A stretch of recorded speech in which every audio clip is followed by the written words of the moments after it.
llegir contes i poemes o no tenir llibres i saber de guerra.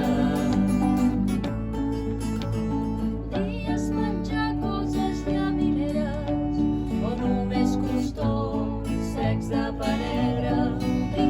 Podries per tot això pensa que no tenir les mans ben obertes, ajudant qui fugint de la guerra, fugint del dolor i la pobresa. Si tu fossis gat de la seva terra, la tristesa d'ell podria ser la teva.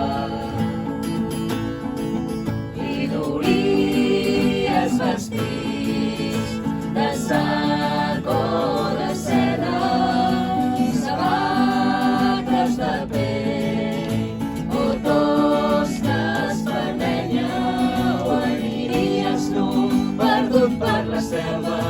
Podries llegir contes i poemes o no